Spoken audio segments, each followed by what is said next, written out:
Amira shifted her weight from one tired foot to the other, her baby nestled against her chest, fast asleep despite the cold draft seeping through the grocery store. She loosened her grip on her worn-out purse and poured its contents into her palm, 2 dull coins that clinked softly in the silence of her heart. That was all. Her throat tightened. She glanced at the long shelves stacked with bread, milk, and fruit, things she once bought without hesitation, but now seemed like treasures locked behind glass. Her baby stirred and whimpered, his tiny hand grasping at her shirt as though he, too, felt the emptiness she tried so hard to hide. Amira stroked his soft hair and whispered, "Just a little longer, Habibi. Mama will make it better." She reached out, her fingers hovering over a small loaf of bread, the cheapest on the shelf. Her stomach growled in protest, reminding her she hadn't eaten since yesterday, but that didn't matter. The bread was for her child. Always for him. Her chest rose and fell heavily as she clutched the loaf, almost ashamed that this was all she could offer tonight. She forced a faint smile for her son, though he was too young to understand. "We'll have dinner," she whispered again, more to convince herself than him. At the counter, Amira placed the small loaf of bread gently on the conveyor belt, as if handling something fragile and precious. The coins in her hand felt heavier than their worth, her palm damp with nervous sweat. She slid them forward toward the cashier, her voice barely above a whisper. This should be enough." The cashier, a young man with tired eyes and little patience, glanced at the coins and then at her.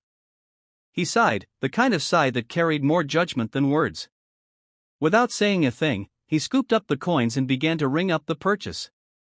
The beep of the scanner sounded louder than usual, slicing through the silence like a reminder of her struggle. Amira held her baby closer, rocking him gently as he stirred in his sleep. She avoided the cashier's eyes, staring instead at the loaf of bread being wrapped in thin, crinkling paper. It was such a small thing, yet in her arms it would mean everything: a meal, a promise, a flicker of hope. Her chest tightened as she reached for the bread, her hands trembling slightly. "Thank you," she murmured, though the words tasted of humiliation. She prayed silently that her son wouldn't notice the hollowness of her smile when they sat down to eat tonight. Just as Amira tucked the small loaf under her arm and shifted her baby higher against her shoulder, a voice cut through the monotony of the store, low, steady, and commanding, yet strangely warm. "Get more. I'll pay for everything." The words seemed to hang in the air, almost unreal. Amira froze mid-step, certain they weren't meant for her. She turned slowly, her heart thudding in her chest. Behind her stood a man in a dark coat, his presence so striking that even the cashier straightened unconsciously. His posture was calm, but his eyes, deep and unwavering, were fixed on her. Not on her clothes, worn and frayed. Not on her trembling hands. But on her. Amira's lips parted, though no sound escaped. She felt a rush of heat in her cheeks, embarrassment burning hotter than hunger. Did he see her shame? Her weakness? She clutched her baby tighter, lowering her gaze as if that could shield her from his kindness. Still, the voice lingered in her ears, steady and sure. "Get more. I'll pay for everything."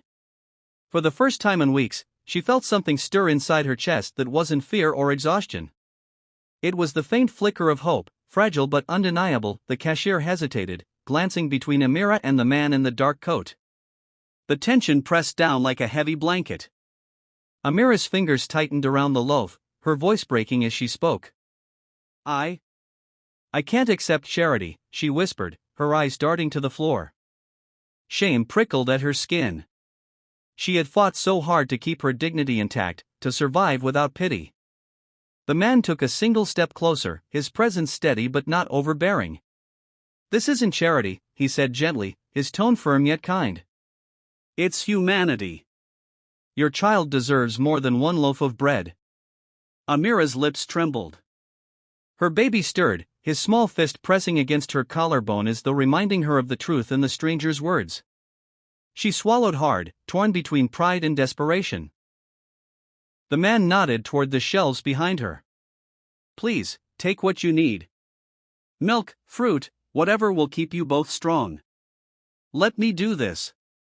Her eyes filled with tears, she could no longer blink away. She wanted to argue, to insist she could manage, but the sight of her baby's soft, flushed face silenced her. Slowly, almost as if her body moved on its own, she turned toward the shelves. With trembling hands, she reached for a carton of milk, a small bag of apples, a few essentials she hadn't dared dream of buying.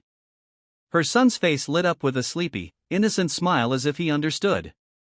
Amira's heart ached. This was what hope looked like. The man stayed silent, simply watching, his gaze steady but never pitying. It wasn't charity in his eyes, it was a duty he accepted without hesitation. The cashier rang up the items one by one: milk, apples, eggs, a larger loaf of bread, things Amira hadn't bought in months. Each beep of the scanner felt like a miracle, yet guilt gnawed at her as the pile on the counter grew. She glanced at the man beside her, ready to tell him she had taken enough, too much even. But his calm expression silenced her words. He simply nodded to the cashier as if everything was perfectly natural. "That will be all, Mr. Rahman," the cashier said respectfully, bagging the groceries with unusual care. Amira froze. The name struck her. She had heard it before, in conversations, on the news, in stories about one of the city's most influential business leaders. This wasn't just a kind stranger. This was the CEO of a company whose name was known everywhere. Her breath caught in her throat. Why would someone like him stop for someone like her? As if reading her thoughts, he met her gaze with a softness that unraveled the knot in her chest. "Don't be afraid to accept help," he said quietly. "One day, when you can, pass it on to someone else. That's all I ask." Amira clutched the bags of food to her chest, her tears falling freely now, mingling with relief and gratitude. She whispered, thank you so much," but the words felt too small for what he had given her. The man gave a faint smile, almost as if he didn't want to be thanked at all, and turned to leave. Amira stood rooted to the spot, her baby's sleepy head resting against her shoulder, the weight of hope heavier than the groceries in her arms. For the first time in a long while, she didn't feel invisible. She felt seen. And more than that, she felt a reason to believe in tomorrow.